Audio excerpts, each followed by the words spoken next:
আজিৰ ভিডিঅ'টোত আমি অনুশীলনী 4.2 ৰ কুৱেশ্যন নম্বৰ 6, 7 আৰু 8 কৰিব ওলাইছো। তো প্ৰথমতে আমি কুৱেশ্যন নম্বৰ 6 টো কৰো। ইয়াত দিয়া আছে এটা কুটিৰ শিল্পই দৈনিক এটা নিৰ্দিষ্ট সংখ্যক মাটিৰ বাচন তৈয়াৰ কৰে। এদিন দেখা গ'ল যে প্ৰতিটো বস্তুৰ উৎপাদনৰ খৰচ সেইদিনাৰ উৎপাদিত বস্তুৰ সংখ্যাৰ দুগুণতকৈ 3 বেছি। যদি সেইদিনা উৎপাদনৰ মুঠ ব্যয় 90 টকা হয়, তেন্তে উৎপাদিত বস্তুৰ সংখ্যা আৰু প্ৰতিটো বস্তুৰ ব্যয় কিমান হ'ব উলিওৱা। সেইদিনাখন উৎপাদিত বস্তুৰ সংখ্যা উলিয়াব দিছে। তে আমি ইয়াতে ধৰি লৈছো যে সেইদিনাখন উৎপাদিত বস্তুৰ সংখ্যা xটা আৰু প্ৰতিটো বস্তুৰ ব্যয় কিমান হ'ব উলিয়াব দিছে।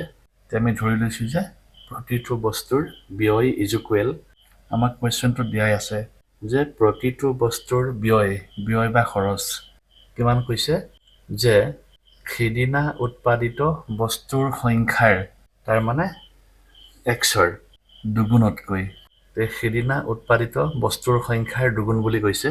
তে সেইদিনা যিহেতু উৎপাদিত বস্তুৰ সংখ্যা x আছিলে, তে দুগুণ হলে 2x হ'ব। ইয়াতে 2x দুগুণতকৈ 3 বেছি, অৰ্থাৎ 3 এটা আমি ইয়াতে যোগ কৰিব লাগিব।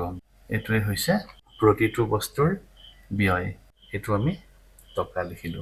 এতেকে সেইদিনাৰ মুঠ ব্যয় বা খৰচ কিমান হ'ব। এতিয়া সেইদিনাখন মুঠতে বস্তু বনাইছে xটা। এটা বস্তুত যদি খৰচ হয় 2x + 3 টকা, তেনেহলে xটা বস্তুত খৰচ হ'ব xৰে ইহঁতক পূৰণ।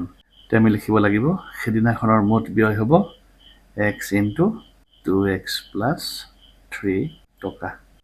এতিয়া প্ৰশ্নটোত দিয়া আছে সেইদিনাৰ মুঠ ব্যয় 90 টকা।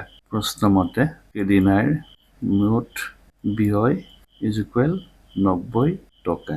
এতিয়া এইখিনিও হৈছে সেই নিৰ্দিষ্ট দিনটোৰ খৰচ আৰু 90 টকাটো হৈছে সেই নিৰ্দিষ্ট দিনটোৰ খৰচ। গতিকে এইটো আৰু এইটো সমান। তে আমি লিখিব লাগিব এতেকে x * 2x + 3 ইজ ইকুৱেল 90। ইয়াতে x আৰু 2x পূৰণ কৰিলে 2x² হ'ব, প্লাছ x ৰে 3 পূৰণ কৰিলে 3x, আৰু 90টো বাওঁ হাতে লৈ আহোঁ মাইনাছ হৈ যাব, is equal to 0।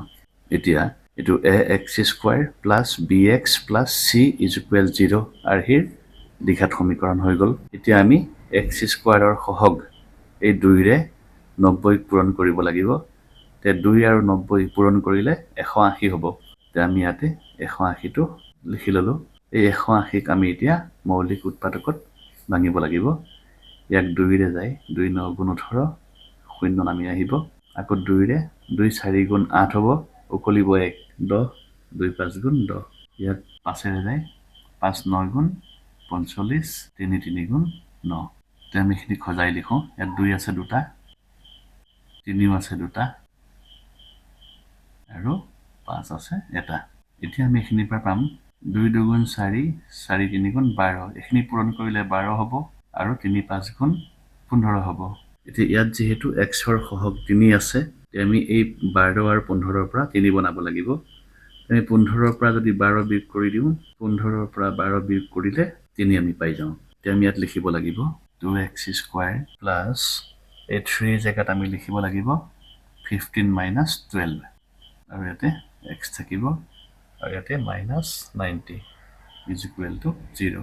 Implies 2x² plus 15ৰে xক পূৰণ কৰিলে 15x হ'ব, প্লাছে আৰু মাইনাছে -12 আৰু x পূৰণ কৰিলে 12x, ইয়াতে -90 থাকিব, ইজ ইকুৱেল টু 0। এতিয়া ইয়াৰ পৰা আৰু ইয়াৰ পৰা x এটা কমন লওঁ।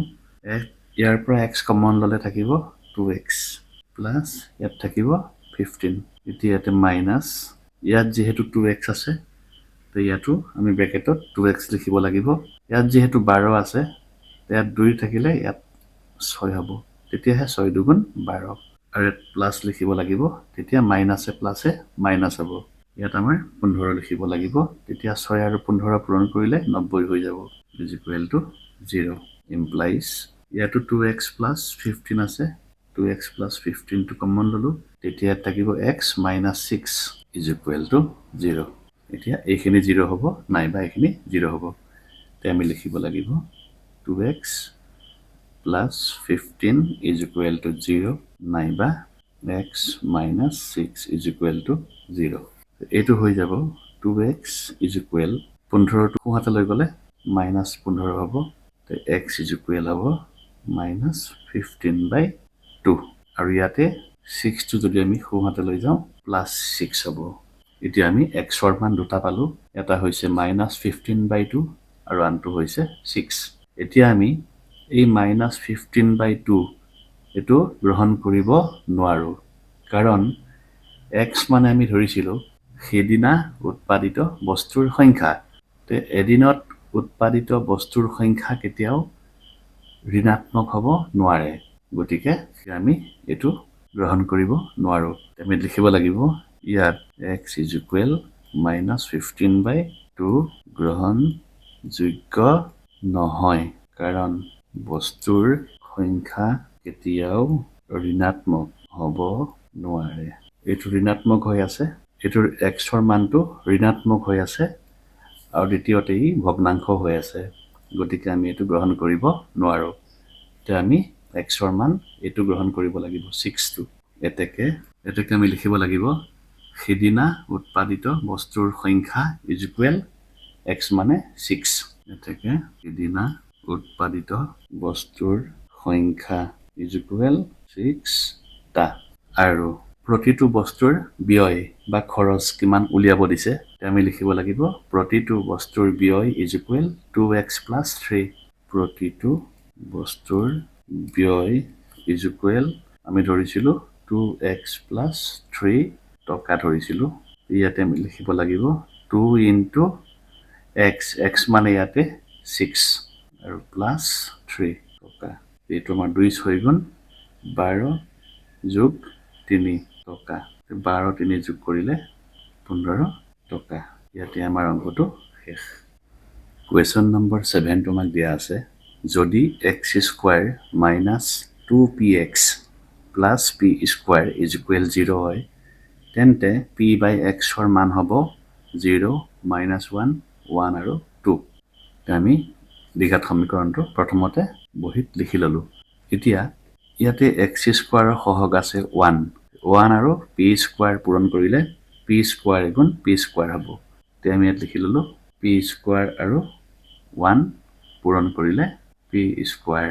হয় আমি জানো যে p আৰু p পূৰণ কৰিলেও p স্কয়াৰ হয় ইয়াত যেহেতু আমাৰ x ৰ সহগ 2p আছে তে ইয়াতে p আৰু p আমি যদি যোগ কৰি দিও তেতিয়া হলে এটো 2p হ'ব অৰ্থাৎ p আৰু p পূৰণ কৰিলে p স্কয়াৰ হ'ব আৰু p আৰু p আমি যদি যোগ কৰো 2p হ'ব ইয়াত আমি লিখিব লাগিব implies x স্কয়াৰ minus এই 2p ৰ জায়গাত আমি লিখিম p plus p ইয়াতে x থাকিব আৰু plus p square is equal to 0 implies x square minus p আৰু x পূৰণ কৰিলে px হ'ব minus এ plus এ minus আকৌ p আৰু x পূৰণ কৰিলে px হ'ব plus p স্কয়াৰ থাকিব ইয়াতে is equal to 0 ইয়াৰ পৰা x কমন যায় তো ইয়াত x কমন ললে থাকিব x minus ইয়াত আমি x টো কমন ললো ইয়াতে আমাৰ p থাকিব এতিয়া ইয়াতে মাইনাস আছে মাইনাস ইয়াতো p আছে তে p এটা কমন ললো ইয়াত থাকিব x ইয়াত যেহেতু প্লাস আছে আমি মাইনাস দিব লাগিব তেতিয়াহে মাইনাসে প্লাস হ'ব আৰু ইয়াত বহিব p তেতিয়া p আৰু p পূৰণ কৰিলে p স্কয়াৰ হ'ব is equal to 0 ইয়াতো x minus p আছে ইয়াতো x minus p আছে তে আমি x minus p টো কমন লৈ লওঁ তেতিয়া ইয়াত থাকিব x ইয়াত থাকিব minus p is equal to 0 এই দুইটা একেই হল এতিয়া হয় এটো শূন্য হ'ব নাইবা এটো শূন্য হ'ব আমি লিখিব লাগিব এতেকে x minus p is equal 0 নাইবা ইয়াতো x minus p is equal 0 ইয়াতে যদি x minus p 0 হয় x is equal minus p টো সোঁহাতে গলে plus p হৈ যাব ইয়াতো সেম মাইনাছ পিটো সোঁহাতে গ'লে প্লাছ পি হ'ব এতিয়া আমাক অংকটোত পি বাই এক্স উলিয়াব দিছে ইয়াক আমি এতিয়া পি বাই এক্স বনাব লাগিব পি যদি আমি এক্সেৰে হৰণ কৰি দিওঁ এক্সকো আমি এক্সেৰে হৰণ কৰিব লাগিব দুইফালে আমি এক্সেৰে হৰণ কৰিব লাগিব তেতিয়া এক্সক এক্সেৰে হৰণ কৰিলে এবাৰ যায় ইয়াত এক থাকিব ইয়াতে পি বাই এক্স থাকিব এতেকে p by x is equal p by এক্সৰ মান হ'ব 1 ইয়াতো সেম পি বাই এক্স মানে 1 হৈ যাব এইটোৱে আমাৰ এনসাৰ এতিয়া আমাৰ ইয়াতে এনসাৰ হ'ব সি কুৱেশ্যন নম্বৰ 8 টো আমাক দিয়া আছে এজন ছাত্ৰই উৎপাদক বিশ্লেষণ পদ্ধতিৰে x² - 3x - 10 = 0 দ্বিঘাত সমীকৰণটোৰ মূল নিৰ্ণয় কৰিবলৈ তলত উল্লেখ কৰা স্তৰ মতে কৰিলে স্তৰকেইটা আমাক দিয়া আছে যে আমাৰ কোনটো স্তৰ ভুল হৈছে আমাক উলিয়াব দিছে তে আমি দ্বিঘাত সমীকৰণটো আমাৰ আছিল x² - 3x - 10 = 0 x² - 3x - 10 = 0 এতিয়া আমাৰ ইয়াতে x² ৰ সহগ 1 আছে 1 আৰু 10 পূৰণ কৰিলে 10 হ'ব 10 10ক যদি আমি ভাঙো 2 আৰু 2 ৰে 5 বাৰ যায় অৰ্থাৎ 2 5 গুণ 10 হ'ব আৰু 5ৰ পৰা আমি যদি 2 বিয়োগ কৰো তেনেহলে 3টো হ'ব এই 3টো হ'ব তে আমি ইয়াক লিখিব লাগিব এনেকুৱা x² - 5 - 2x - 10 = 0 এইটো আমাৰ হৈ যাব x² - 5 আৰু x পূৰণ কৰিলে 5x হ'ব ইয়াতে মাইনাছে মাইনাছে প্লাস 2x আৰু -10 = 0 এতিয়া আমাৰ স্তৰ 2 টো দিয়া আছে x² - 5x - 2x - 10 = 0 কিন্তু ইয়াতে 2x ৰ আগত প্লাস হ'ব লাগে এটো মাইনাছে মাইনাছে প্লাস হ'ব লাগে কিন্তু ইয়াত যেহেতু 2x ৰ আগত মাইনাস দিছে গতিকে এই স্তৰ 2 টো ভুল হৈ আছে ইয়াতে আমাক খুদিছে ছাত্ৰজনে কোনটো স্তৰ প্ৰথমে ভুল কৰিলে আমি ক'ব লাগিব স্তৰ 2 টো ভুল কৰিলে ইয়াতে অংকটো শেষ